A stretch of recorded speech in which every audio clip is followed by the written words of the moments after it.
Hello and welcome to another episode of Statford Bridge, Chelsea by the numbers. We're going to talk about a lot of different things today. We're not going to spend that much time talking about the cup match against Hull, um, which was somewhat uneventful. There were some interesting things there, but mostly uneventful. And we're going to talk about Rosenior. We're going to talk about the end of the season. We're going to talk about Mamadou Sarr, who came in to this Hull City match. And we'll answer some questions. The usual Sunday stream episode. And interestingly, or fun for Chelsea in particular in this scenario, is that they don't have a midweek match for the first time in quite some time. Where if we look at the schedule, Chelsea's next match is the 21st against Burnley, and then they have another week off before they play Arsenal, and then they are into the rigmarole again. I can't remember when the Champions League knockouts are, the next round of Champions League knockouts are for Chelsea. I think they're in they're in one of the windows somewhere, but we'll see, I guess. I think it's this window, the 17th, and then the 24th. But we'll see. On this Hull game, either side of the Newcastle game, so say the chat. Let's see, where's the Newcastle game? Yeah, I was right. So either side. Oh, I presume one of these matches is like put in a weird. So it would be Wednesday the 11th, and then there's probably an FA Cup game on that weekend. That's why it looks like that. All right, cool. So Hull. What do we want to talk about with Hull? Chelsea didn't rotate a ton, mostly because they have, like I said, eight days before their next match. So we got what was a not full strength team, but like if this played a match that we had earmarked as a full strength team game, none of us would be that mad about it. James Fofana, Sarr, Hato, Caicedo, Santos, Estevao, Neto as a 10, Garnacho off the left, Delap as the 9, 4-2-3-1. This was a very 2-2-6-y game. Again, we talked about the solutions that Liam Rosenior has come towards with respect to who is high, who is wide, how you're getting numbers on the last line, how you're going to build. This was a game that ended up with, ignore the names because whatever, I don't care, but this was a game that ended up with Neto basically playing as the 10. Not basically, he was the 10. And having Estevao come inside, and then having Garnacho give you the full width, and then you have the other players giving you width. As Roshan says, get ready for another 2-2-6 game against Burnley. Burnley have played a lot of back fives this year, so and also lost to Mansfield in the cup. So like, probably not a great time going on at Turf Moor. The tactical stuff in this game is like not particularly interesting to me. It's a weird game where like you look at 4-0 and you're like, we smashed them, and then you look at the XG and you're like 1.5 to 0.9, that's not smashing. But then you actually feel I think this is kind of a lie. Like Delap has a empty goal that somehow doesn't turn into a shot off of like a blocked thing off the crossbar. Estevao has an empty goal, puts it over. Like it was Estevao's actual goal was an empty goal. Like there's no way that's a 0.17 chance. Like this immediately gets blocked. Like there's no world where he could possibly score it. So whatever, it doesn't matter. It's a cup game. I don't care. The two things that were probably the most worth talking about from this match are Neto centrally and Mamadou Sarr. I guess we should probably talk Hato as well, because Fabrizio Romano, or I think it was Nazar Kinsella, put out that Cucurella is going to be out 3 to 4 weeks with a hamstring. Liam Rosenior's not putting a date on it because he doesn't want to put pressure on them returning. But that means we're going to get a lot of Hato for a lot of weeks. Um, I mean, if we kind of project that out, we're talking about Kukra. So if we say from the 10th when he came off to March 10th, he would be back maybe for the first leg of the Champions League. Maybe. So we're talking about he's missing Burnley, he's missing Arsenal, he's missing Villa. He's probably missing the cup game, and then Champions League or Newcastle. He's back. It's tough. So you're going to get a lot of Hato. I think we will see some solutions with like Gusto at left back or Reece James at left back. I wouldn't even be shocked if we saw Betty Chile at left back, but we will see. Maybe just it's not super dense, so maybe Hato just plays all the games. I would be surprised, but you never know.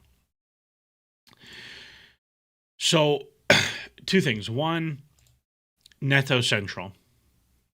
What do we think about Neto Central? I'm curious what some of the people in the chat think about Neto Central, because I think one of the things that's interesting is like I remember Sam talking about this with last season when Jackson went down injured about like Neto as a 9. And I think my initial reaction was like, well, I don't really like it. And then I thought about it more. And I think there's a couple things I like with Neto as a 9, where one, he's significantly stronger receiving back to play than you think he is, because he is quite stocky. His movement in behind is not great for a winger, but it's okay for a 9. He is a pretty good transition carrier, so if he ends up receiving into space, you're good. He's a willing defender from that spot. And like one of the things I think in wide areas is like the situations to attempt 1v1 dribbles in wide areas are very different from the situations in central areas, where in central areas I think he can kind of just carry a lot more frequently. It's one of the reasons we look at like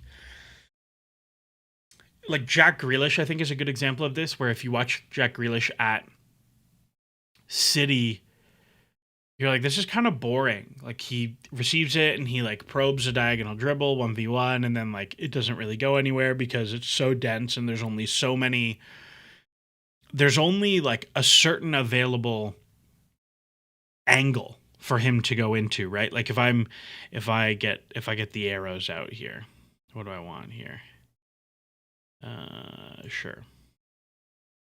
Like, okay, that was not what I wanted, so we're gonna delete that. Nope, remove you.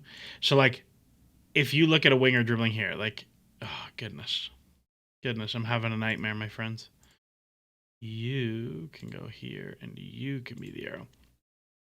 Like, the only way to goal is within this like narrow quadrant, right? Like this angle is the only way to get to goal. But for Neto in here, it's a much larger spread of places you can dribble and still go to goal. You know what I mean? Like you are still within a much larger arc length, I guess I'd call it. And so you can be a lot more progressive like that as a dribbler. Now, that was all as a striker. I think one of the things that is interesting to me is like Neto as a 10, to me, takes away a lot of the benefits of Neto centrally and makes him do things that I think he's not good at. Like, I don't think Neto is particularly good receiving on the half turn. Like, I think he's good holding guys up, and I think he's okay facing forward, but I think on the half turn as a 10 doesn't really work. Similarly, I think the kind of passing he's good at is mostly like curled crosses to the back post or like fizzed across the face. I don't think he's very good as like a passer. But I don't know, like he scores a hat trick. Again, was it a hat trick worthy performance? Not really. Like one of the goals is an Olympico that nutmegs the goalkeeper on the goal line. Like that's pretty crazy. But still, he takes 4 shots outside of that, 3 of them inside the box from pretty primo locations. Like I think the XG on these is a bit of a lie. Like it's a right-footed shot in the middle of the box after completing a dribble. I don't know how that's 0.07. He has the rebound from the Garnacho chance that he like doesn't really do anything with. Like it's and then he scores one from distance. Like it was a very good performance. Obviously, I'm just very curious to see what that looks like over a bigger sample size, and particularly against better opposition. I don't know. Like Connor Holden had a thing about like he's better when he doesn't have to think. Um, he's better when he doesn't have to think and like just like play, react, bop, bop, bop, bop, move off the ball suits him. I don't know if I really agree with all of that. Um, that feels like the kind of thing you can say when the player does the thing well in that space. Um, but I don't know. It is interesting, and it is we're gonna talk about Rosenior. It does kind of fall into the bucket of like Rosenior does seem pretty willing to explore unusual applications of a player's skill set to just see what we can get out of them. Um, So I don't know. And Fricka Frack asks here, do you think playing him with João Pedro as the striker who likes to drop in would mitigate your concerns with him at the 10? Seems like they could rotate often to both of their benefits. Yeah, I think there's totally a world where um like João Pedro dropping, like you can imagine the situation of like let's say it's like Enzo and Neto, right? Like pretend Palmer's somebody else. You can totally see the situation of like Enzo shows underneath for an up, back, and through to João Pedro that drops, and then Neto goes beyond from a central location. You can totally see something like that. Um, but we'll see. And like he's an okay shooter, so I'm never mad about getting shooter centrally. 257 says he's just optimal in tight spaces where which better teams will force him into.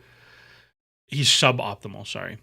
Um, I think it's perfect to smash this kind of opposition as an option, and that's where it ends. We'll see, but I'm interested that Rosenior has been willing to explore it. The other player of note to talk about, like Delap, I didn't think had a great game. He gets 3 assists, but like was not really the one from that to me. I thought Esteva had an okay game. I thought Andre Santos looked very good again. I think Mamadou Sarr is a really interesting one to talk about. Because we talked about him a lot. We talked about him a lot. Kind of Mamadou Sarr. Let's see if I have no Club World Cup. We talked about him a lot in. Let's see. What do I want to do here? Progressive passes. And forward passes. A couple weeks ago, right? We talked about Sarr. Roshan says, feel like you're being harsh against Delap. Thought he looked good, but also thought it was mostly because he found his level. Craig Hack says, what does Delap need to do? Yeah, I mean, like, ideally in a game like this, score, number one. But like his 3 assists are like 2 layoffs, 1 for a shot from distance, 1 for an act, and then I guess no, he assisted the 3rd Neto goal, which is like a nice layoff, and he does really well on the Esteva goal, 100%. Like that's very good. But 0 shots in a game like this is not good. Like that's a problem. So I think that's fair. Ooh, I broke it. What did I break, Dimitri? I broke something. We'll see if it runs again. So we'll see. But all right, I broke something. What if I put no filters on it? On Sarr. All right, I give up. Let's go to the wheel, because the wheel will show the thing that I wanted to make the point of. So with Sarr, one of the things we talked about from him pre-Chelsea, right, was the passing data from France was really high completion, very low risk, right? Extremely low risk. Didn't look great in 1v1 duels. Not a lot of defensive activity, so on, so on, so on, so on, so on. Okay. The thing that I said was like, hey, I would bet a significant amount that this comes up a lot at Chelsea. Mostly because, like, when you have someone with such low passing risk and very high pass completion, it is clear that they can pass, and it is a decision for them to be much safer with the ball. We see this a lot with center backs playing a back three, which Strasbourg played a lot of under Liam Rosenior in France. Now, in this game, I thought Sarr looked pretty good. Like, he has one frankly insane pass to Esteval. Like, it is raking diagonal, flat. Like, it is the pass that you're like, ooh, okay, all right, that is super for real. Didn't really give the ball away, connected on his longer passes. I will say it is the kind of game where a center back who can pass a little bit but not a lot will really look good, because Hull were very passive. They didn't really press. Even after they conceded, they were still pretty happy to like sit in their block and just get bounced around. It's like, I think a good way to think of this is if we had put Harrison Murray Campbell in the same spot, the passing would have looked just as good. And Harrison Murray Campbell might be a better passer than Sarr, but it's one of those things like we could have put an unknown there and it would be fine. Anselmino would have been zipping it. It's fine. I'm very curious to see how that scales against better opposition, particularly more aggressive pressing opposition. He's going to get minutes. I think that much is very clear. Some things that I thought were interesting. One, he is extraordinarily two-footed, significantly more than I thought he was. That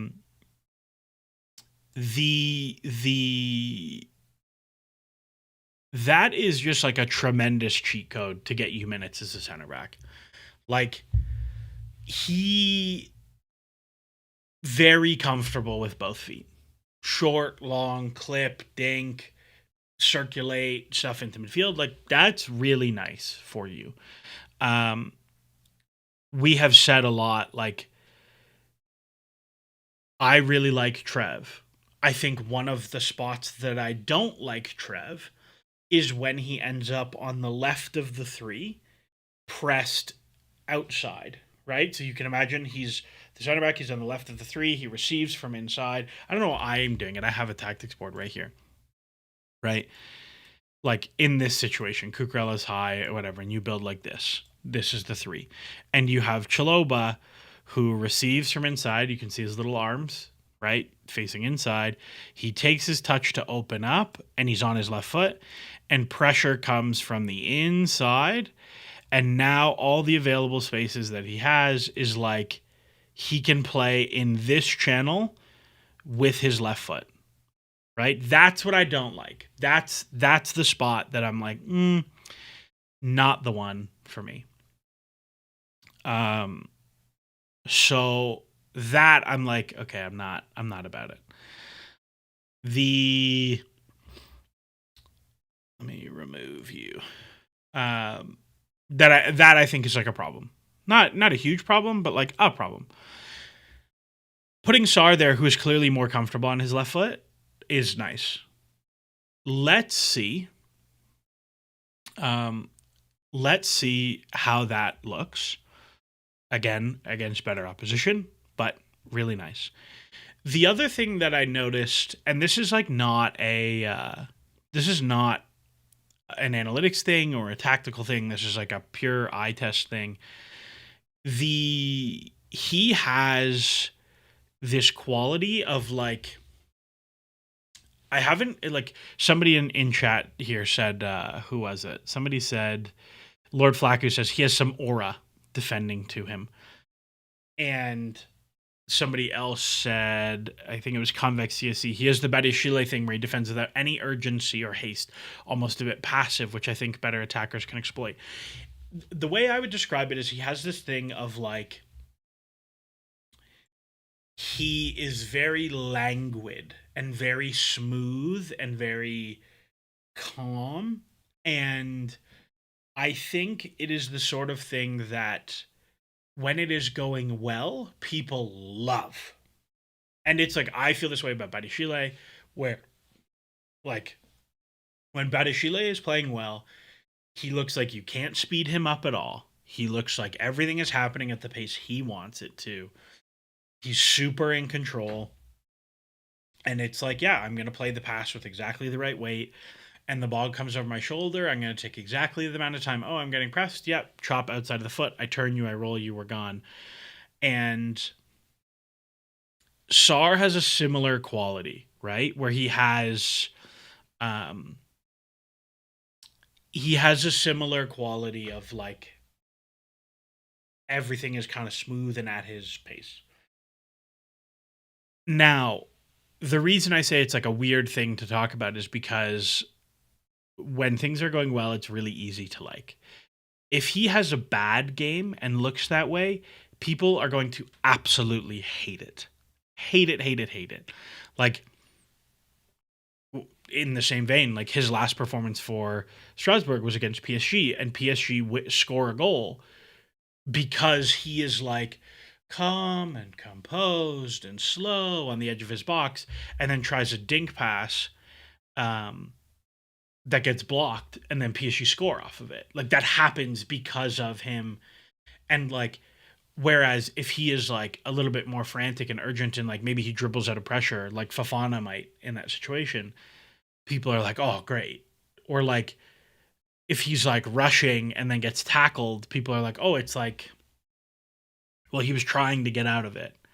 Whereas if you're like slow and it doesn't come off and I think we'll see. We'll see how it goes. But like as a debut, pretty happy with it. Like as a prospect, my place was like, I think Sarr is not quite a good enough prospect for Chelsea. I am probably in basically the same place. Um, but sure, like let's see where he gets to. I have no like I think there's this probably not for most of the people in the chat, but I think there's this thing that like if I think a player won't do well here, that like I'm happy when I am correct about that. Like I am certainly happier in the situation that like if I think a player is bad and they're bad, I'm happier in that situation than the situation where I think a player is going to be good and then they're bad. Like that sucks because then they're bad for Chelsea and I was wrong. It's like a double whammy. I'd rather be right and they're bad than wrong and they're bad. But like I'd much rather be wrong and they're amazing.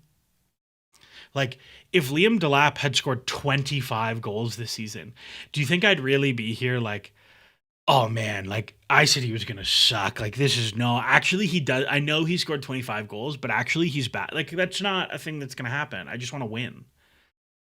I care more about winning than being right. So, in the case of guys like Sar, like, I would much rather. Again, I don't think he's like a bad prospect. I just think he's not quite at that level that I would be happy to sink a ton of developmental minutes into him. But if we do, and he's great, amazing. And I have said fairly consistently from the beginning, I think he's a very easy, as Pano Footy says here, he's a very easy 30 million flip to Palace worst case. Totally agree with that. Where like, if he plays 690s, 790s down the stretch here, and you keep him for another year, and you keep him for another year, I'd be like, oh, this is fine. And then at the end of the year, you're like, okay, great. That's fine. So we'll see. I thought that was nice. Hato is interesting. I thought he had an okay game. Like, I don't really care about these like lost duel stuff. I thought he had an okay game. I will say, I think he's been put in like a pretty gnarly situation at left back where he has been asked to do like 12 different roles so far in the games he's played.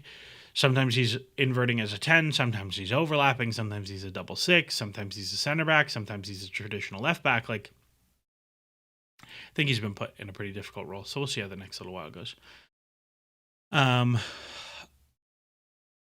we'll see. Roshan, to be fair, if Delap scored 20 on 10 XG, you'd probably tell everyone to calm down. If Delap had 10 XG, I'd be ecstatic. I'd be ecstatic. So that's where we're at from that game. I think there are some. I think there are some fun things. Pano Footy says Hato has turned out to be a much better passer than advertised, and he's a much worse defender than advertised. He's fast as anything too. He's fast as all heck too.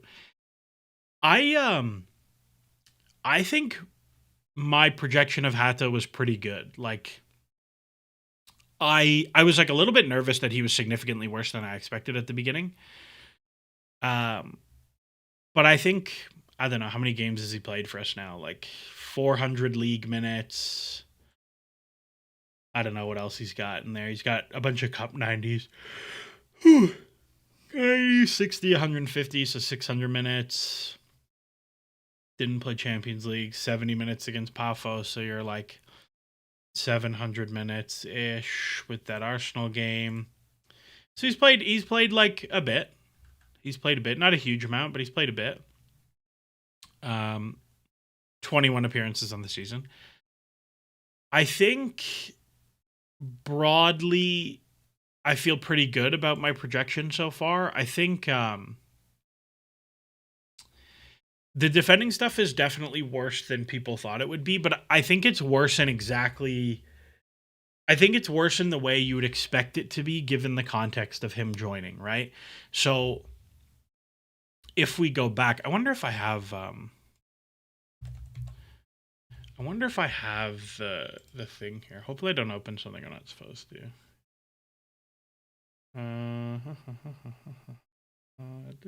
Where are you, Hato? Here we go. I'm curious to go back and look at this, but conservative fullback, aggressive center back, excellent 1v1 defender. Okay, that's probably too kind. Somewhat more left back, center back, steady, safe passer who's prioritizes circulation over penetration. I think that is very much still true. Athletically talented, recovery pace makes him a useful transition defender. Yeah, that's definitely true. This is one of the things. Yeah, right. I was like, I don't think I was that positive on his 1v1 defending. If you go back and look at the video, and I'm sure we could pull up the YouTube and look at, one of the things that I said was that he's very reliant on his physical talent to defend 1v1. And going from the Eredivisie to the Premier League is a huge step up in the level of athlete you are playing. A huge, huge, huge step up. So I think like getting used to that is fine. Like I feel pretty good about that whole thing. I also feel pretty good about like Andre, who Maresca didn't want to play. And I think now is probably a good time to pivot to Rosenior in general. So how is Liam Rosenior doing? If we look at his tenure, you have a 5-1 win against Charlton that was very comfortable. You have a 3-2 loss to Arsenal that is flattering to Chelsea at 3-2. Beat Brentford kind of undeservingly. Beat Pafos, don't play very well. Beat Palace fairly evenly. Beat Napoli somewhat undeservingly. Beat West Ham deservingly. Lose to Arsenal in like a nothing game. Like there was basically nothing either way. Beat Wolves deservingly. Draw Leeds, should win. Beat Hull deservingly. So you look across the board and you say, okay, so I made another comparison chart. I took out all the Maresca minutes from this season and I just added just the Rosenior League games to compare. And it's like a little bit better. But what's fun to me is it's very much better in the shape that we thought it would be. Like, the defense is about the same. The attack is a lot better. The shot volume is way down, which has been a concern under Rosenior. But the big thing is like the shot quality is up. Like if you're talking about average shot quality here of like 0.15 xg instead of less than zero point 0.1. Below average to way above average. Like this was a thing. This was the thing we talked about with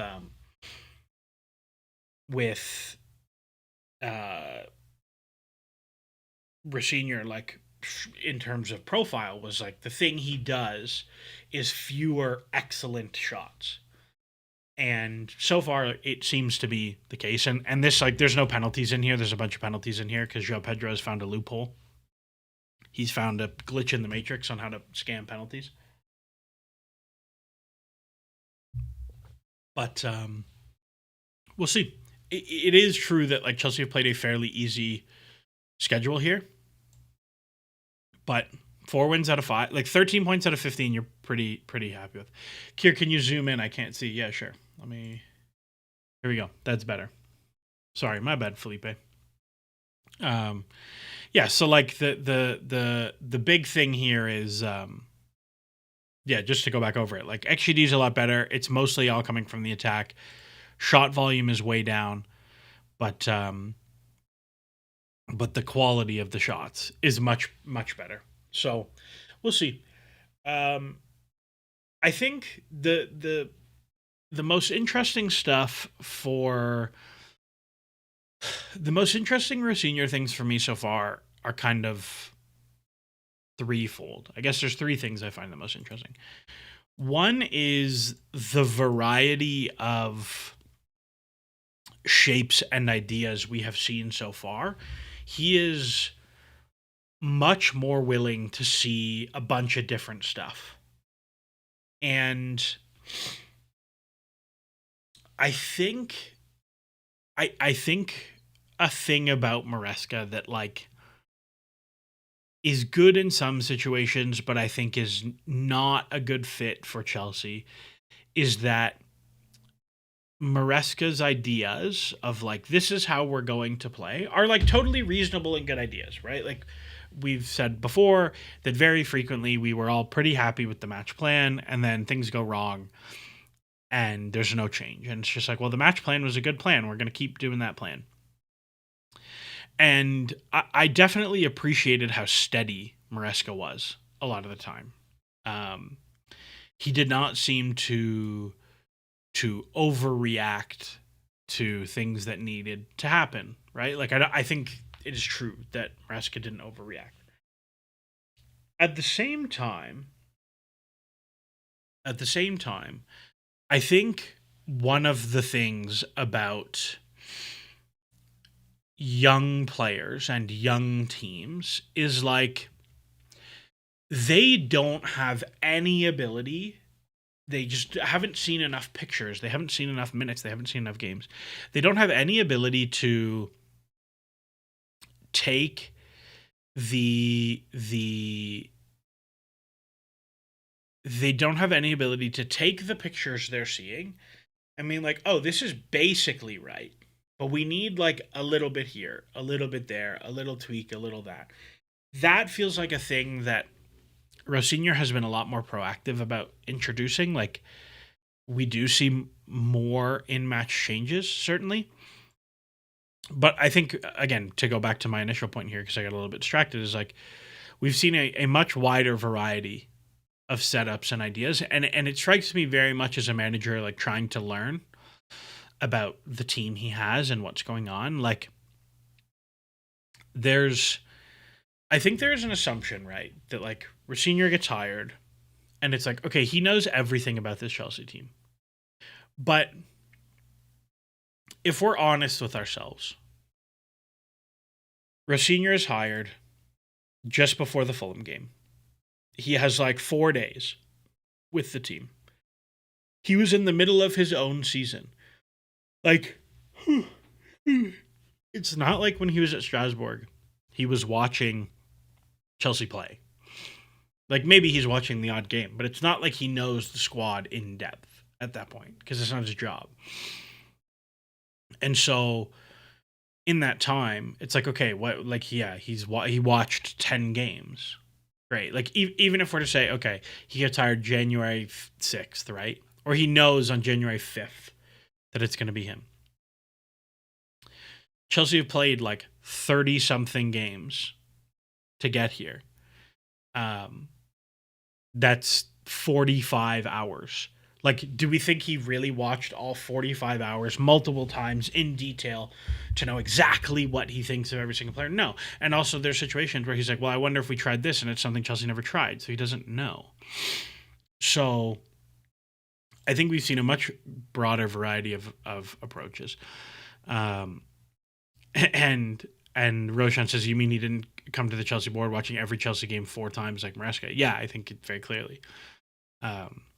That and like Maresca saying, well, I watch Reece James and he's a midfielder because I watched his Wigan loan games, which is like, did you watch him win the Champions League as a wingback or an outside center back? How about that? So let's see. But yeah, definitely like a broader variety of approaches. We have seen 3-2-5. We have seen 2-2-6. We have seen this 2-2-6. We have seen a greater variety of like, if we find a certain base shape, 2-2-6, 3-2-5, 3-1-6, whatever, 2-3-5, there has been a much greater variety of who is picking up what roles. It's fullback inside and winger inside and 10 here and 10 there and Enzo wide and Kukrel. Like, we found a much, much, much greater variety of who fill those spots. And it becomes way harder, way, way, way, way, way harder for teams to just like 5-4-1 stack it and like good luck, have fun.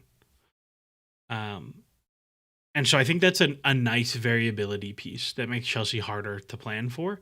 And I also think it makes it easier to find solutions in game of like, if you do like, we do 3-2-5 and these are where whatever, we do 2-2-6 and these are where the players go every single time. And you have a bad half. You have seen one solution and now you have a very big solution space, or you've seen one approach, it hasn't worked, and you have a very big solution space of all these other things you could have tried, but you do not know if any of them will work yet. Whereas, if you have a half, and let's say Chelsea have 50 possessions and a half, right? 50 organized possessions and a half, and 10 of them look like this, and 10 of them look like Neto inside and Gusto wide, and 10 of them look like Cucurella 2-2-3 and Fernandez inside, and 10 of them look like Palmer in the right half space, Neto there, Gusto inside, whatever, Gusto low to make a 3 like this, and 10 of them look like this, and 10 of them look like this. Now all of a sudden at halftime you're like, okay, we're losing. But the 10 possessions where we looked like this were actually much better than the 25 where we looked like that. So we can do this in the second half because we've already seen that it works a little bit. Or you've seen like, okay, these 3 things didn't work. We can do this instead. And I think that variability makes it much harder to coach against. The second thing that I think is pretty interesting is more stylistic than it is like, I don't know, prescribed, I guess. But we have seen significantly more De Zerbi style, super tight build-up combos. And there were a couple questions in the chat about that. Somebody asked, Fricafracus says, do you broadly agree with the John McKenzie bit about control/advanced possession tactics being dead and the De Zerbi artificial transition and control from deep are the new meta? I think there are certainly parts of it I agree with. I think one of the things about football in general, right, is we find these like local metas where we settle into something that works, and then people try to find things that work against that thing. and then you move on to something else, and so on. And then like people move to the thing that works against the thing, and then we find a new thing that works against that thing, and so on, so on, so on, so on. The thing with the deep control and artificial transition thing is that teams and coaches and analysts have very correctly recognized that like everybody is good physically now. And if you just get to a place where you're going to play a team who's a back five and they're going to sit 5-4-1 on the edge of their box and they're going to clog every channel and there's going to be nowhere for you to play, it is very difficult to break this down. Very, very, very difficult to break this down. And so you need to find solutions to get transition moments out of this. And so I think you like the broader meta, as it were, has like correctly identified we need to find a way to create more transition moments. The other half of this, right, is like the set piece thing where teams have said, okay, we need to find a place where we can create attacking chances with zero risk. And like set pieces are a place where you can do whatever against anyone and the risk to concede is very low. This is why we've seen so many teams start to do this more. It's starting to be a thing in the Bundesliga. Eventually the rules are going to change because it's not very fun. I think the flip side of this, and when you compare Maresca to Rosenior, is that like Chelsea have been much more willing to, if we box it out, Chelsea have been much more willing to play just here, right? Like this is it. And the only job of these players is to stretch these two guys out just enough and to keep these guys just enough, right? So if we get to like whatever, if we get to the place of this is a team defending 5-4-1. So we have boo, boo, boo, boo, boo, 5-4-1, and you have your 6 and your 8 here, and you have your striker here, and you have your winger here. The whole point of this is that these players being wide stretches everybody just enough. And the point is like not even to use them so much as like they're keeping everybody honest by being wide. I think the prior school of thought, like if you were to go 3 years ago or 4 years ago, was that teams would say, I don't care about them, and we're going to do this. And then we are going to create moments to get into 1v1s with these players because for two reasons. One is that when you attack with these players into wide 1v1s, it's easy to get them the ball in the final third. Like this is the easiest place to get the ball into the final third is right here. It's the easiest place to get on the ball there. It's also the easiest place to create advantages because teams protect the middle of the pitch. So like you can get a high quality 1v1 for Jeremy Doku or Alejandro Garnacho here very easily. And the other benefit for this for attacking teams is like if you turn the ball over here, it is very far to goal and you have like two directions to defend. Whereas if you turn the ball over here, they can transition both ways. So like you have these kind of myriad benefits for that. I think what has happened is that teams have said, actually, it's very difficult for us to get anything out of transition that way. And so now you have more teams trying to be more aggressive with their presses. And because they're more aggressive with their presses, now you end up in a situation where, like, if this pass happens and you have pressed aggressively, you are in trouble. And so now you have more jamming. And it creates this ability to do really fun central things. The other thing that I think Rosenior has done really well in terms of this ideologically is because there is significantly more rotation in these players, it becomes much more man-marky. And this is the other side of this coin, right? Like, the game is not just like attacking teams do thing and defending teams react. Defensive teams also make choices. A huge part of why I think the control deep, create artificial transition thing has come about is because teams have shifted away from presses that were primarily zonal, right? Like, the most popular press 5 years ago was a very, very boring 4-4-2 zonal press, where like we're going to force inside and we're going to jump everything in the triangle between 9-8 and fullback. But the most popular pressing now is like almost entirely man to man. Is almost entirely man to man. And so if you have man to man things, you can draw players deep and open up spaces elsewhere. And so you open up opportunities to progress centrally. I personally think when you look at Chelsea's squad, you should use the players who are the width holders at Chelsea, which is Garnacho and Gusto and Gittins and Garnacho and Gusto and Gittins and Neto and all the other guys who are wide. I think all of those guys are at their best as play finishing guys, not as creative guys. Chelsea do not have a Doku on their squad. Gittins is probably the one answer that this is not true for, but Gittins is also just not that good. So, like, whatever.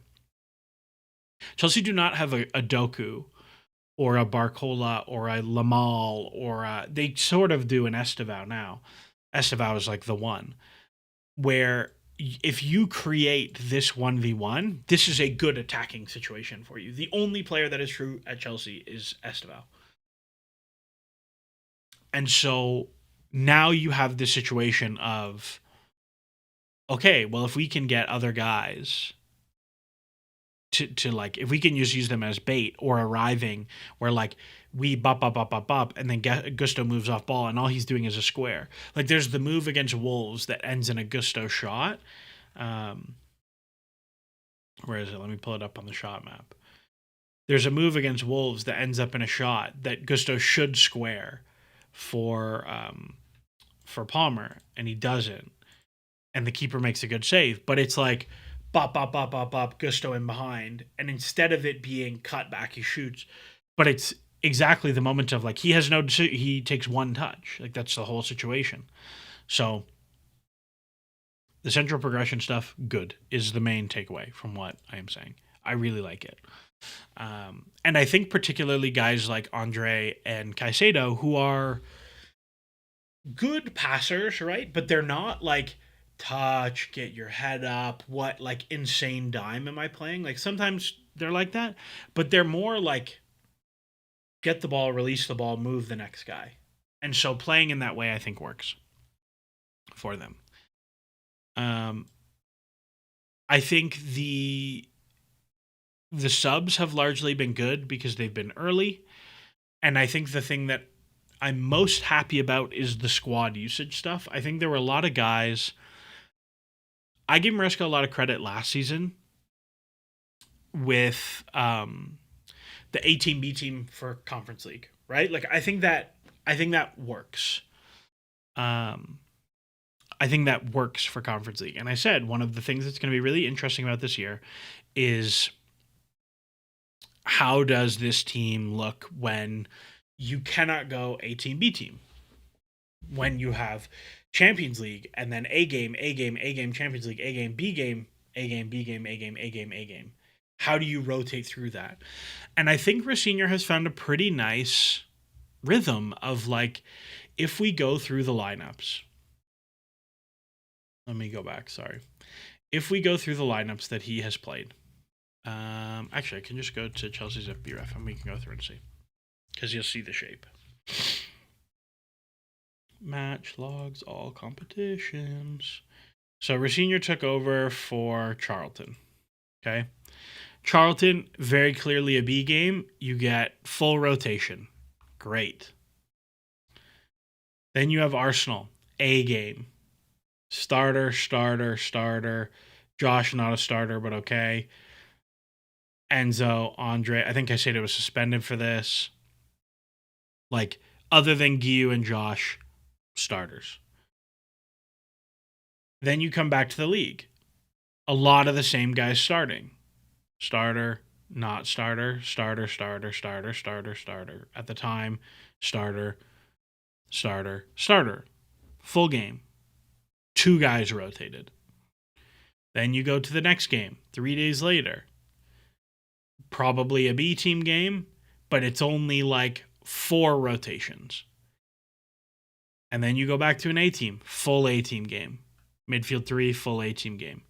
And then you go to the next game, which is a few days later, full A team game, 1 change.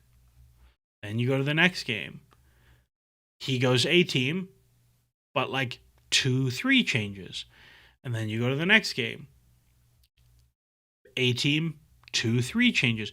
It was just very good about like 1 change here, 2 change there, 3 change there. Where like it's a much more sustainable 3 or 4 guys every game rather than 0 change, 0 change, 0 change, 11 changes. It's much more sustainable, and it keeps the guys who come in for the 11 games in a much better place. Now, I am saying he's doing a good job of this.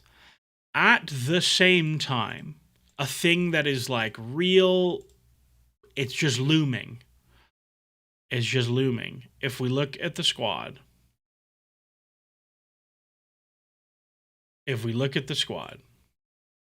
Enzo Fernandez match logs. We're going to go look and see. Enzo Fernandez, 22, 90, 90, 90, 90, 90, 90, 90, 90, 90, 31. Lot of minutes. Lot of minutes. And then we go back and we go look at Moises Caicedo, and I go to match logs, and I go to the minutes, and I go from Charlton, 90, 90, 70, 90, 90, 90, 90, 90, 60. It's so many minutes. And then we go look at the crucial one who, like, a guy goes down with a hamstring. Mark Cucurella. I look from Charlton. He didn't play the Charlton game. 80, 90, 20, 90, 90, 45, 90, 90, 45. It's just a lot of minutes. It's just a lot of minutes on all these guys. Like, again, they have played a full since July, right? So since July 4th, the Club World Cup quarterfinals, I guess. He has played 3,500 minutes already. That is a full season of games for all of these guys. These are huge minutes totals. Enzo, Chalobah, Caicedo, Cucurella. Like, it is huge minutes totals. And so you got to be really careful. You got to be really careful. You got to be really, really, really careful. So we'll see. And like, again, to give Rosenior credit, like, Andre Santos is playing lots of games lately. Andre Santos is at 1890s in all competitions now. But if we pull up the match logs, like, let's see, where's Charlton? Before Maresca left on Christmas or whenever he left, first week of January, you have Andre Santos plays not very many minutes, because I'm just going to do it the opposite. Since then, 45, 75, 160, 250, 280, 370, 430, 500, 580, 650, 660, 760. So like half of his minutes have come in the past month. Like, this is a guy who actually, and this is including Brazil games. So like, take out 90 for Brazil. Yeah, half of his minutes have come in the past month in the whole season. Like, that's insane to me. And he's been very good. That's insane to me. So he gets credit for actually using the guys. The same thing with Hato. Like, yeah, let's draw Hato. I think is actually a really good example of this. Where are you, Mr. Hato? Hato, all competitions. Let's see. All competitions, 1,200 minutes since Charlton. He's played 110, 170, 180, 250, whatever, 300. Call it five. He's played half of his minutes in the past month. Hato and Andre. Like, can you imagine Maresca playing the squad at the same clip? They would have died by now. So I think it's being managed appropriately. I think he's doing a good job with all of that. Now, the only thing that I don't like about Rosenior so far, I am fairly bearish on the defensive stuff so far. I am fairly bearish on the defensive stuff so far.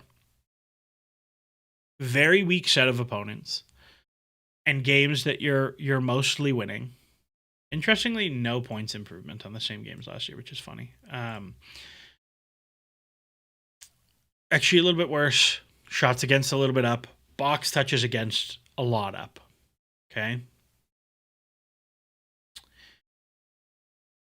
I really don't like a lot of the super heavy man for man stuff. I really don't like it.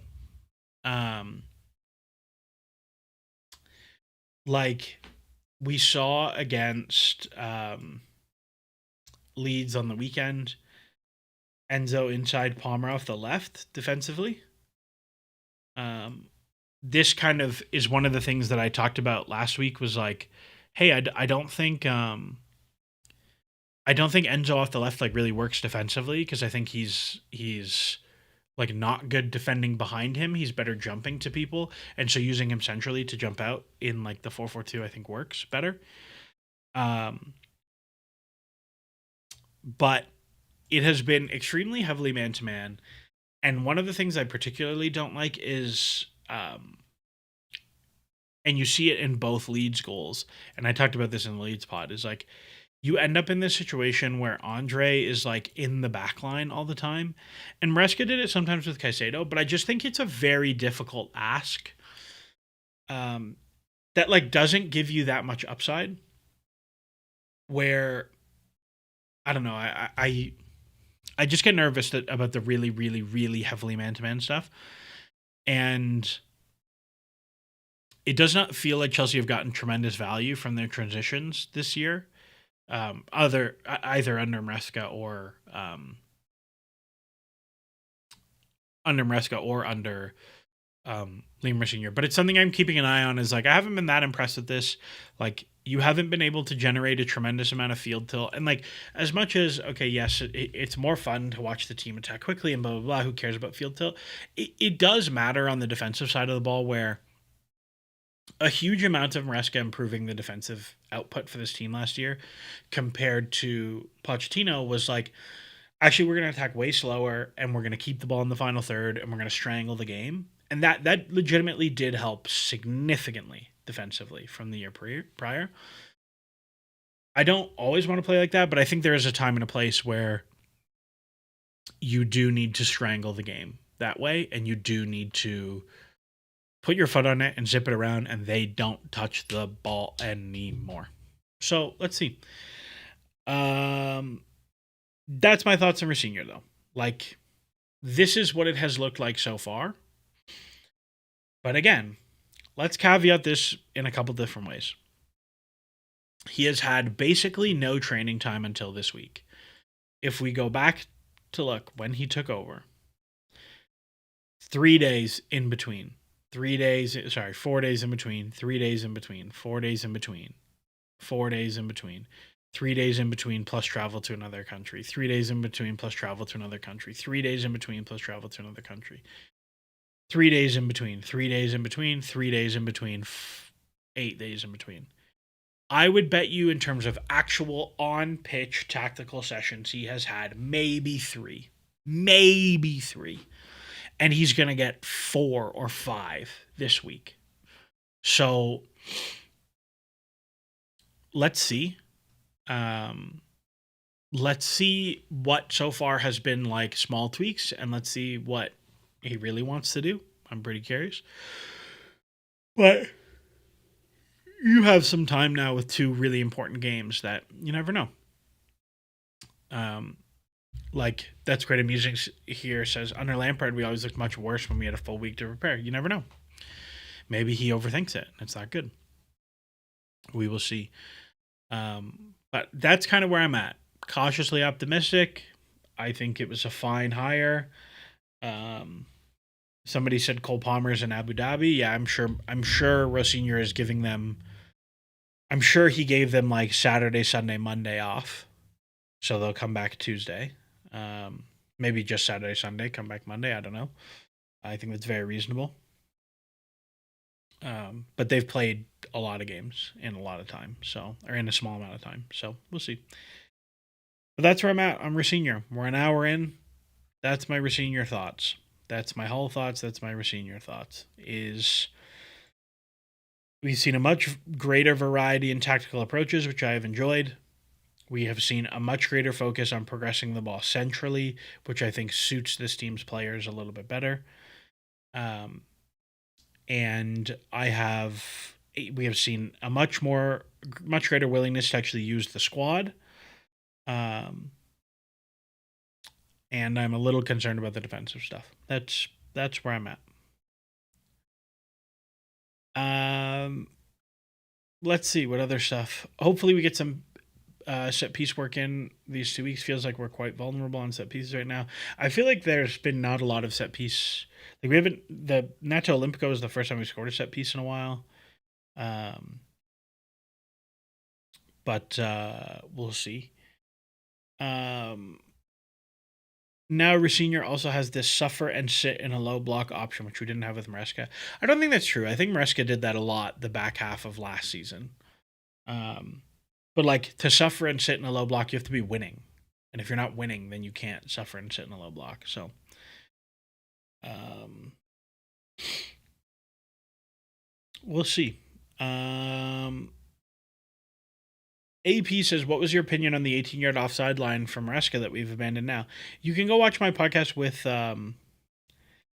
You can go back and watch my podcast with John McKenzie from the summer. I hated it. It like kind of worked, but I never enjoyed it. It always made me very nervous. Didn't like it. Io says, "What's my opinion on Thomas Frank and Spurs?"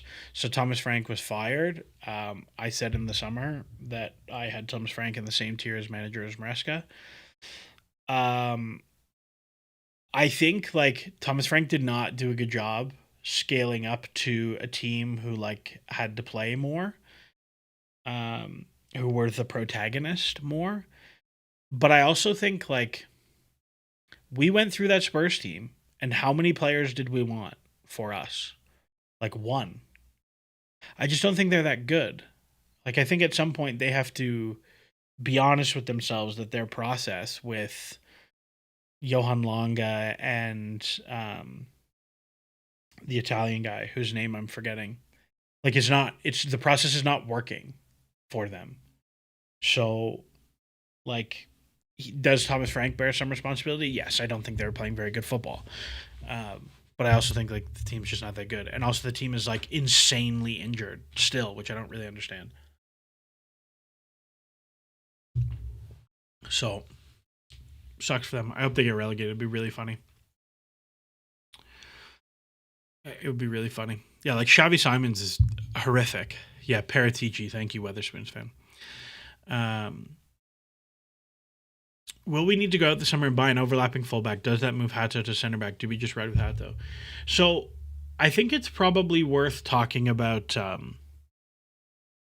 mean, we've talked about this a lot, so maybe it's not worth spending a lot of time on. But Mark Cucurella has 2 years left in this summer, makes a ton of money, is now, what, 20, 27, and he'll be 28 in the summer, and now has a hamstring injury. Like,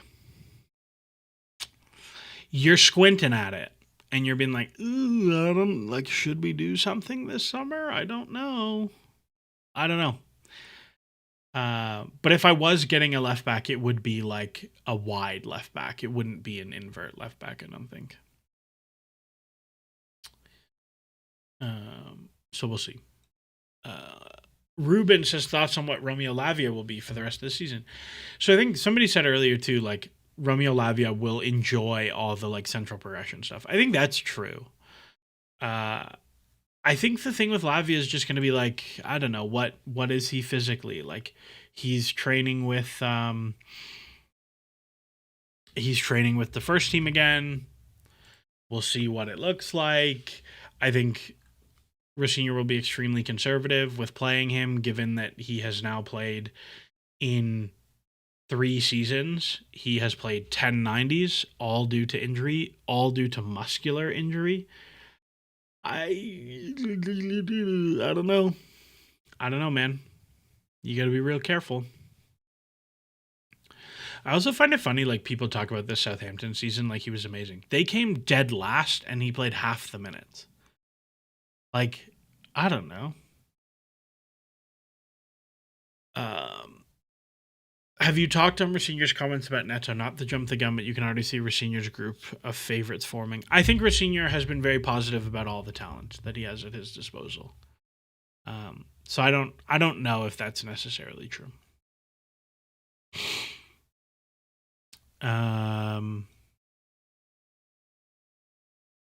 Who do I think is going to go down alongside Burnley and Wolves? Forest or West Ham?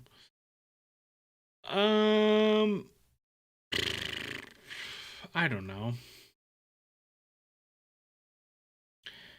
Like, because they're like probably even on talent, I'll say West Ham. And West Ham are just 3 points behind. But West Ham have been on like a pretty good run lately of actually playing much better and much more attacking. Whereas Forest just fired their coach again. I don't know who they hired. Does anybody know who they hired? Let's see. Nottingham Forest, new manager. Oh, Vitor Pereira. Well, I'll say Forest because it would be funny. I'll say Forest because it would be particularly funny. Actually, does anybody remember in the offseason us talking about like how Forest was a Champions League fraud and then they're getting relegated next year? Does anybody remember that? They're actually going to get relegated. If Forest get relegated after being like a Champions League, like everybody's like, oh no, they're for real, XG, blah blah blah blah, and now XG was like, no, you get relegated, you're gone, goodbye. This is amazing. I want Forest to get relegated now. I'll keep West Ham.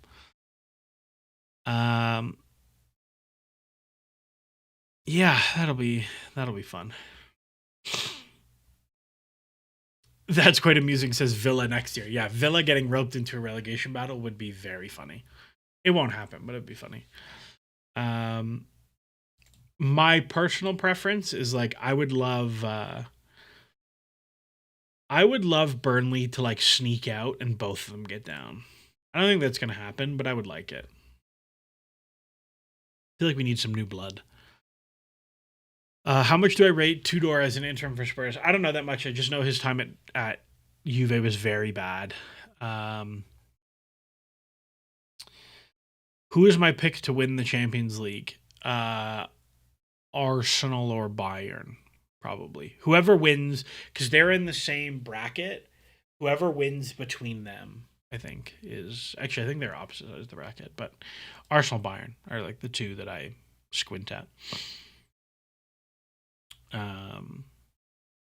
So we'll see. We'll see. All right. That's my Rosenior. We got 20 minutes because I got other stuff to do today. Hit me with anything you want to talk about. Any questions you got. Some questions that I got in the chat. Somebody asked me about Sarr. We talked about him. Christian Upstrom, presumably Swedish, says James positioning, injury risk, Santos under Liam, and our left wing solutions. Okay. What I heard is that the James injury thing was a kick. Um, was a kick, not a muscle thing. So like, I feel pretty good about that. I think he's been managed really well. I have no qualms with James's positioning so far. I think the like multiple roles rotating thing suits him because he can do deep build up, he can do midfield stuff, he can be wide, and you can find them throughout the variety of all the things that are going on. Santos, we talked about. Santos has been very good under Liam. I like him much more ball winner, deep passer than 8 box crasher. Because even as deep ball winner, there are phases where he will get high. He has been very good, though, under Liam.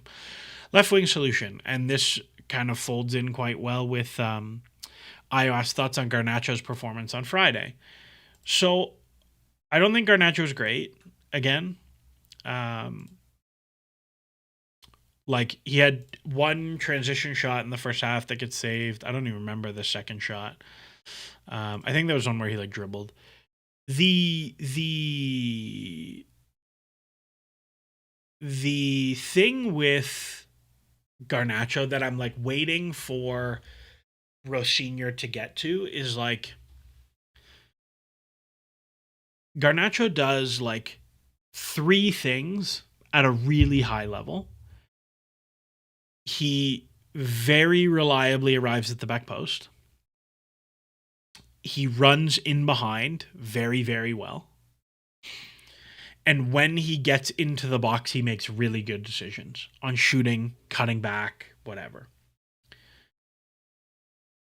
When you have Garnacho as like receive wide and get us down the line, like yes, he gets you down the line, but he's not a great 1v1 take on guy because he's like not a super high level athlete. Like he's not crazy fast. He's not crazy strong. He's pretty good about like, all right, I'm not going to beat this guy. So we're just going to keep the ball in the final third. But I think when you just like have him really wide, it doesn't quite work for him. I also think he's like sort of just in like a down patch. Like he's been really bad a couple games in a row, whereas like he was totally fine many games before that. I mean, he scored the brace against Arsenal. Like I'm not super concerned. But yeah, like it's been. I will vaguely call it fine, but on the low end of fine. So let's see what happens. But I think the big thing is like you need to use him as like an off ball guy. Like he's going to run into the box and run behind and do all of those things. That's the thing you're really looking for here. Is can he run off the ball and get into the box? So we'll see. We'll see. I think he will have an okay. I think at the end of the season, I'm going to come away being like, yeah, he was okay. It was a fine gamble. I probably wouldn't give up on him yet, but whatever. If you go get somebody really good, I don't care. But yeah, I think it's fine. How to fix CFC? How to fix CFCW? They look miles off the top teams now, and so many players will leave in the summer. Roshan says, "Did you talk about Paul Green leaving yet?" No, I didn't talk about Paul Green leaving yet. So, on the women's side, Paul Green, who is like the director of football for the women's team for a long time, left the club kind of like out of nowhere last Monday. And the reporting is that he disagreed with the directors on some of the direction things of the club. For example, Paul Winstanley and Lawrence Stewart want them to sell more players for money. And Paul Green left. I will say that like Paul Green is a very, very, very well regarded person.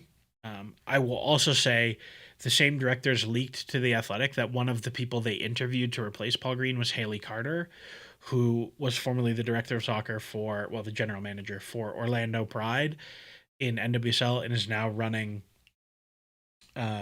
Washington Spirit after leaving Orlando. Um, I know Haley, kind of, and like, I'll tell you right now, I was never contacted by Chelsea and I had no dialogue with them. Separately, Paul is a legend and someone I look up to very much. He set the standard, and I can only hope to be half the mind and leader he is. That is hysterical. Incredible that you would leak that, and then the person would say you are an idiot. So I thought that was pretty good. Um, I think the solve for CFCW is you just have to take your medicine and say we are not that good. We're gonna let a lot of people go this summer and we're gonna start again. And ideally, you keep the directors as far away as possible from that. That won't be the case. I would bet you a significant amount of money. I have, this is very funny. I have a list, okay? I have a list of people in my mind that I think they could hire, that would broadly fit their remit of like data driven and blah, blah, blah, blah, blah, who would be bad. And I have two names on that list that I'm like, I bet you it's going to be one of those people. I have a high degree of confidence it's going to be one of those people. And if it is, I will say who it is and I will talk shit right away.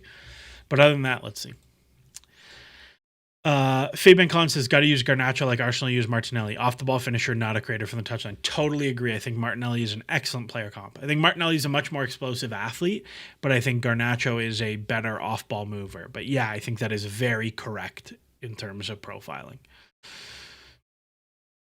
Sadra Farhang says Seb had a tweet about how Andre will eventually be sold because he can't carry the Kaisenzo partnership. The same thing that happened with Gallagher. What do you think? I would be pretty surprised if Andre was the one who was sold. I would be surprised if Andre was the one who was sold. But when you look at the Chelsea squad and you look at the summer of business that they want to do and are likely to want to do, there is a tipping point somewhere that somebody's got to go. I don't think it'll be Andre, but it could be Andre. I think if you just go through and look, they've already committed to $75 million in summer spending in Kenda, and Omega is coming in. We still don't know the number for Omega. It could be a big number. It could be a small number. Let's see what else happens. But like, if you look at the summer of likely outs, Jorgensen's probably going to go out. That's very little. Tosin probably goes out. That's a little bit. Betty Sheila, you're making a loss on. DeSassi goes out. You're not making a lot of money. Wiley, you're just recovering fees. Like, one of the center backs is going to go. It might be Trev. I don't know. You'll probably get a good fee for Trev. That'll pay for some of it. I worry it'll be Josh for a big fee. You never know. Lavia, you're not getting any money back. Asugo, you don't know. Santos is the one you look at and you're like, yeah, you could get like 60 million for Santos. But like, if you do that, like, what's the point of all of this? And you look like you're not getting a huge Garnacho, you could probably get your money back. Gittins, you're not getting your money back. Esteval, you don't want to sell him because he's very good. Neto, maybe. JP is great. You just kept him. Delap, maybe you get your money back. Giu, they could probably make a small profit on, right? Well, they could probably make a decent profit on Giu. And you just end up in this situation of like, I don't know what you're gonna do with all of this. And there's not that many guys you can sell for big money. Jackson maybe is another one. So we'll see. AAA says you can get 60 for Santos, but to replace him you'll pay 80. I am inclined to agree with that. If Palmer or Enzo are going to play nominally as a winger, then you just have too many wingers. Yeah, I mean, sort of, right? Because like Gittins is out and Gittins is out injured and like Mudrik's suspended still. So like, do you really? Because you have Neto, Estevao, Garnacho. as wingers. So I don't know. We'll see. That's quite amusing. Says no idea what they're going to do, but can guarantee there will be something stupid. Totally agree. There will be one really dumb thing. There always is. We'll see. We'll see what happens on that front. ZZZ says thoughts on the whole Pep being asked the question by the BBC tactical reporter thing. A lot of chirping about that. Yeah, let me find. So Umir writes for the BBC on tactic stuff, and he asked a question to Pep about, hey, in 2006 you wrote about like Spain versus Tunisia or something, and how when you play a very narrow front three, it was like Villa, Torres, and David Silva or something. When you play a very narrow front three, that they can't drop too late or they compress the space for other players to receive. And he asks this big long question, and he says, like, that was in 2006. This season you have used narrow attackers, very tight. How do you think that has changed? And like, how important is them staying high for giving space now today? And Pep was like, wow, do you want to be my assistant coach? And then he like kind of didn't really answer the question. He like talks about, he's like, well, I don't really have a winger. So if I don't have a winger, I'm going to play this way. It was like kind of his answer. So one, people are like dunking on Umir for saying like, referencing a niche article from 20 years ago as like a way to get cred or something. What I will say is this. I think it's a good question. I think it's a good question of like, hey, the past couple of years tactically have been like really wide attackers, and then this season very narrow attackers. What's the deal? And like, how important are some of the things to do with that? Pep doesn't give a very exciting answer. That sucks. And I will say, I would just much rather have people ask things about that, about like, hey, a long time ago you said this. It sort of reflects how you are playing this season. Talk to me about that thing 1,000 trillion times over like, Pep, are you going to buy a new winger this summer? Pep, are you going to sign a new contract? Pep, do you condone the crimes of your ownership group? Pep, what do you think about the 119 Chargers? Pep, like, none of this is useful. None of this is going anywhere. There's no answer to any of them. And I don't care what Pep thinks about any of those things. I want to hear Pep talk about football. So every second spent asking questions about football is an improvement. And the same thing about Maresca. Like, if you look at the Chelsea press conferences, every single Chelsea press conference goes like this, okay? Simon Johnson asks, like, 6 questions in a row about, like, transfers, and, like, 8 questions in a row about, like, how do you get the transfers you want with this director and the Chelsea model? And then 5 questions about like, how good is Morgan Rogers? And then 3 questions about like, oh, the doctor tells you if players are injured. How do you feel that you don't get to decide if players are injured? And then you get one Soraya question about like, hey, you sometimes invert your fullback to the 6 and sometimes you invert your fullback to the 10. How do you decide which of those two that they invert to? Which is like a good question to ask. I would rather a press conference of 30 minutes of those questions, even if the coaches like deflect all of them, because sometimes they don't and you get really good answers. I would rather 30 minutes of that and like 30 seconds of like, these are the players who are out for the weekend. These are the players we're not sure about. This is who's available. And that's it. I will take that 1,000 times out of 1,000 over these like dish towel newspaper journalists who are like trying to sell clicks because like I get it, that's the job, but like I don't care. I don't want to hear it. So like, sure, could he have been more concise? Yes. Could he have like phrased his question better? Like I do think one of the things that goes wrong when you have a very long question like that is you lose what the question is, right?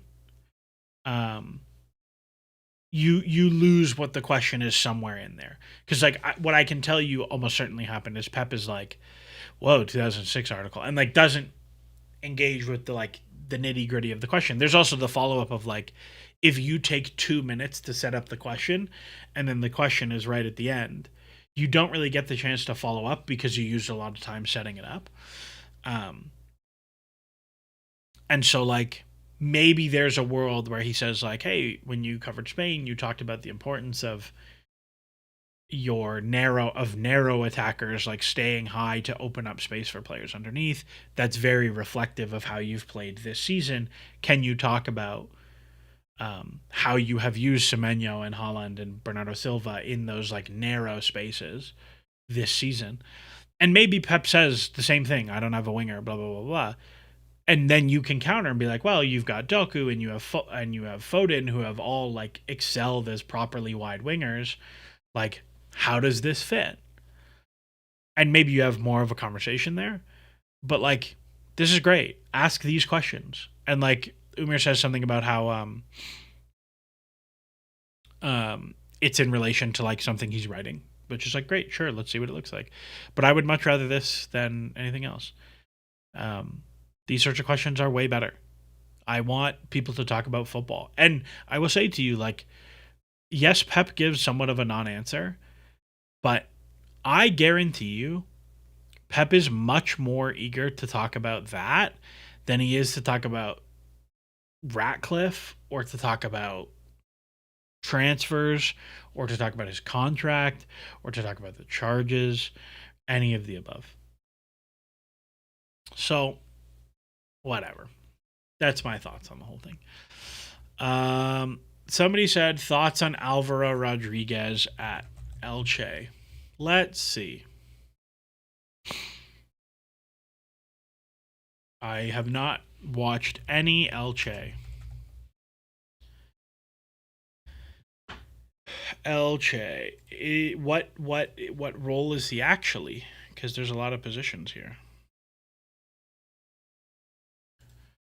Alvaro Rodriguez, FB I assume it's this one. Alvaro is so forward.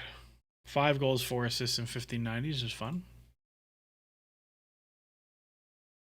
Okay, well, that's definitely because he's like.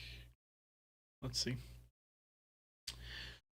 Let's see.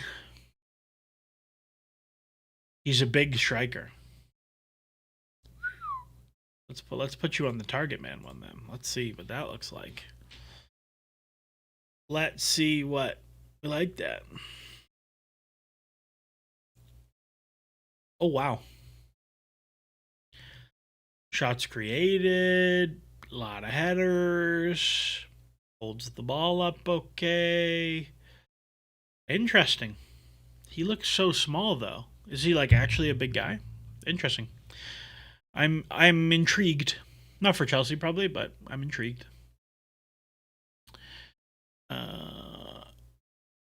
Kadar, honestly, when Stanley and Stewart have to leave this club, people complain to insane about Marina and Emanalo, who are actually like quite good at their jobs, knowing this business is flawless. Yeah, Emanalo was very good at a very specific thing. But Emanalo had like some pretty significant first mover advantage where he was the first guy to kind of see how you could do a player trading operation like this. I think we saw his ability to enact that kind of wither over time, and really like people want to talk about Michael Emenalo, and I think people don't realize quite when he left the club. Like he left the club much earlier than you think he did.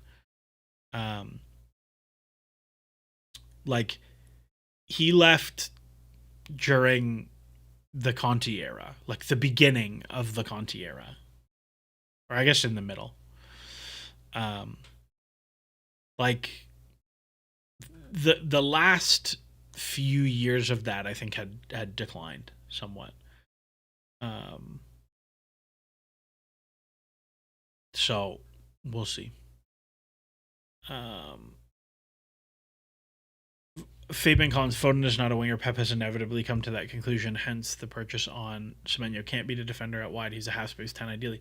I don't agree with that. Foden's best ever season was playing as like a legit pure left winger.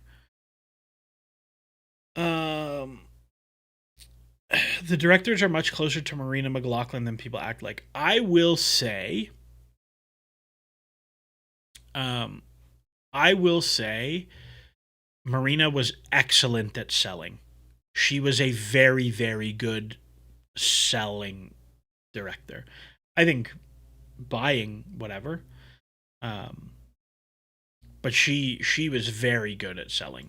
Um, my favorite thing about Marina though is like one, she's Canadian, which I always find cool. Um, which I still don't know like how she's Canadian. I just have like this is the thing Wikipedia says.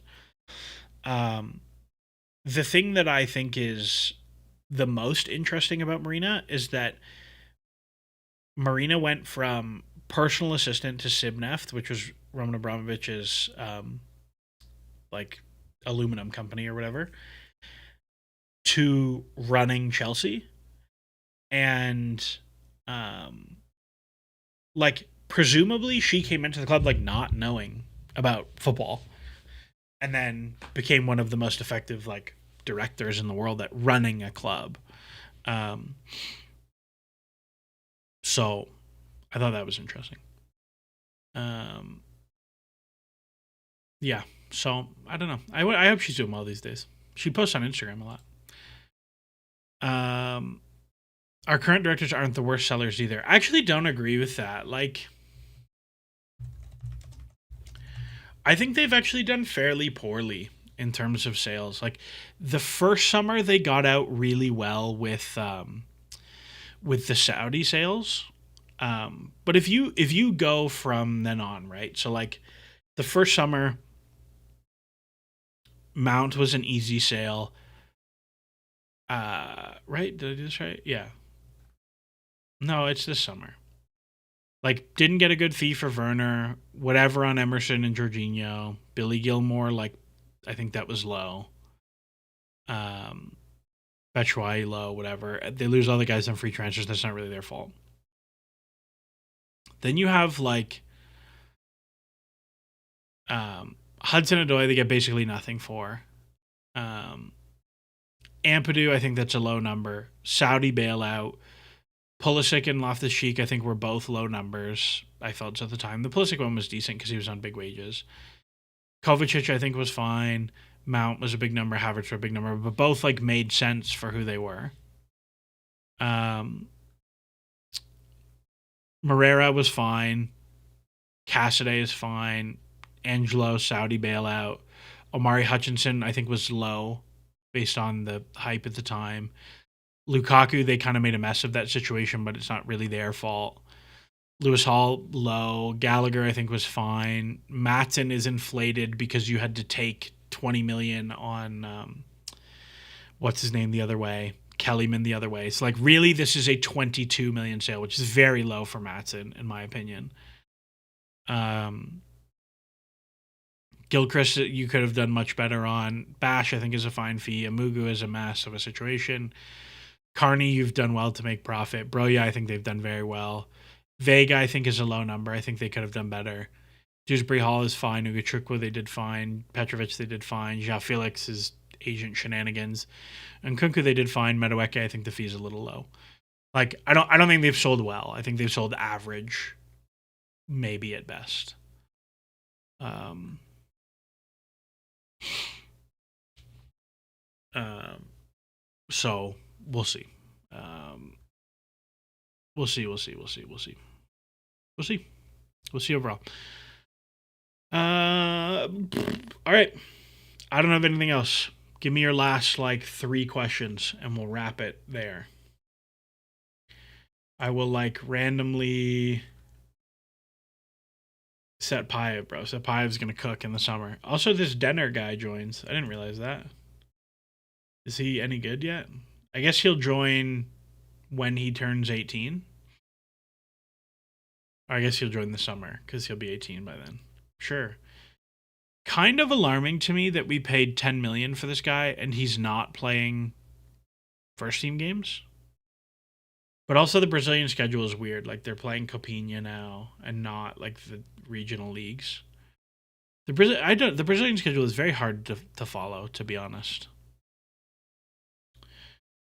Like I never know who plays when and where. But it is alarming to me that like not getting first team games, huh?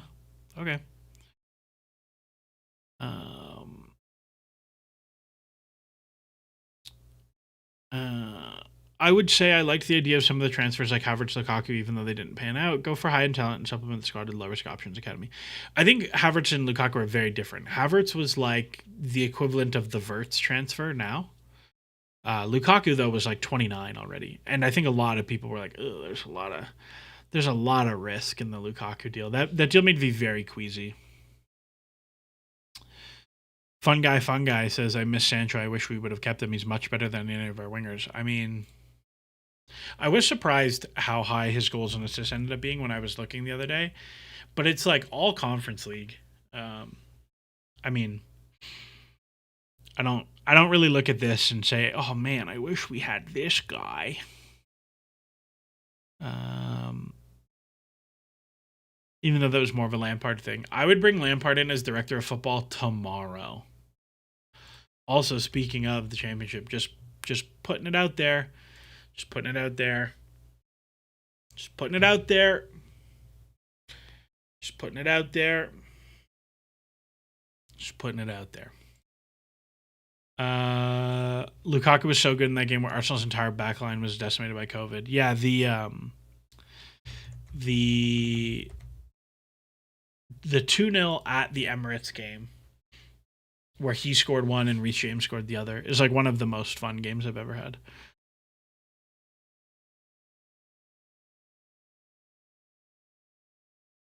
It's a lot of passing numbers and a lot of ball winning. At 19, I have no idea what this guy costs, okay?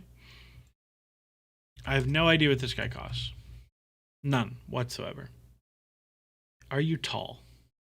Ish. You're my height.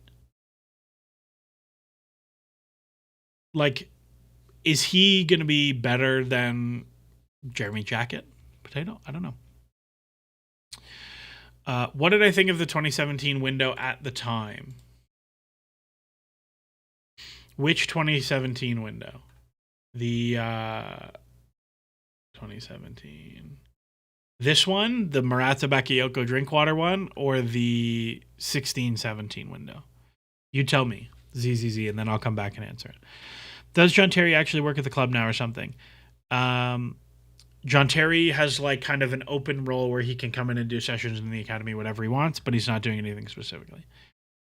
I miss when Arsenal used to have Pablo Mari and Rob Holding in defense. Bring back those days. Yeah, that's funny. What do I think of Understat as a platform? Understat, for those who are unaware, is just directly scraped off of WhoScore with some like fairly shitty models. It is the worst in terms of data fidelity, but it's there. Use it at your peril. It's better than nothing, but it's not great. I also think it's run by some guys in like Ukraine. So make of that what you will. What do you make of Jackson's season at Bayern? Looks like he can't get much of a look in at all. I think Bayern very early decided they were not going to buy him, and they don't care. They just need someone in case Harry Kane went down, and Harry Kane has not gone down, so make of it what you will. Somebody else asked, do you think we will sell Jackson this summer? Fuzzbrain, would you keep Jackson or sell? And I would keep him, but I think they will sell. AAA says who to sell from Garnacho, Neto, Gittins. It all depends like on the fees relative to all of them, right? Like if somebody offered me, who honestly between all of them, whoever offered me 60 million for any of them, I would take it. That's where I'm at. But if it was like, if I have to eat a loss on any of them, I don't know. If I at 40 million, probably Gittins. I'd probably call it there. I don't think he's that good. Um, Does fully say Nima says Diamande Sole Kevin Durant. Yeah, I'd like Kevin Durant. ZZZ says the Murata Bakayoko window. Okay, the Murata Bakayoko window. I was into Murata. I really liked him. I also think he was like largely fine here. I really liked Murata. And I still maintain that if his wife doesn't have a miscarriage while he's here, things feel very different. Like we always forget about the human element, but like his wife, like he had a baby die while he was here. And I think didn't he have like I want to say his like yeah, his best friend died in a car crash or something, and then he wrecked his back. Like it was all just very unlucky. I really liked Murata. I wanted Lukaku more, but I was like fine with getting Murata. Really liked the Bakayoko deal. I thought he was very good at Monaco. I wanted Fabinho more, but I was also very happy with Bakayoko. And again, Bakayoko, I think if his knees don't explode because we rushed him in, would have been fine here. Didn't like the Drinkwater deal at all. I thought it was way too much, and I thought he was very mid. I liked the Rudiger deal, but I thought it was too much money. It was also in that window of like Fabregas, then Emerson, then Rudiger, where they were like, oh no, we have a better rehab team than other clubs do, which I thought was interesting. Zappacosta I thought was too much money. I liked Emerson as a deal. Emerson had really good. Emerson now looks weird, but Emerson the season so Emerson broke into the Roma team and was like amazing. His underlying data was like, oh, this guy might be one of the best left backs in the world, and then he blew his knee out. And Chelsea were in a stretch of like they thought they had an edge in rehab. So I was totally fine with that. I liked the Giroud deal. They did like if you recall, they did like a Batshuayi to Dortmund, Aubameyang to Arsenal, Giroud to Chelsea. I quite liked that. Um, yeah, I thought Morata was legit. I really liked that deal. Barkley, I thought was too much because he was out of contract at the end of the year.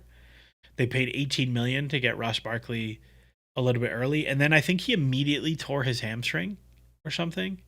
I do remember something about like the mayor of Liverpool like wanting to sue Chelsea for tapping him up or something. Um, Ampadu I really liked. I have a friend who's a big Exeter City fan and was like, "No, this kid's legit." Caballero, whatever. It's a backup goalkeeper. That was kind of my takes. And then like Costa, I was not mad at the sale. Matic, I liked the sale. Ake, I liked the sale. Quadrado, I liked the sale. Begovic, I liked the sale. Bertrand Traore, I liked the sale. I was not mad. I quite like this. I remember I used to write for a blog at the time called it was called Last Word on Sports. It was called Last Word on Sports, and they used to have individual team blogs. So there was like a Last Word on Chelsea. I wonder if this still exists.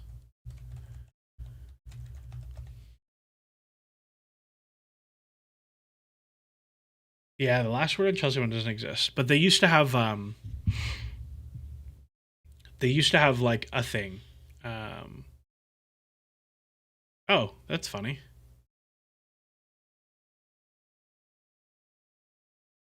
No, that's not me. That I guess that's me. So that's pretty funny. Um.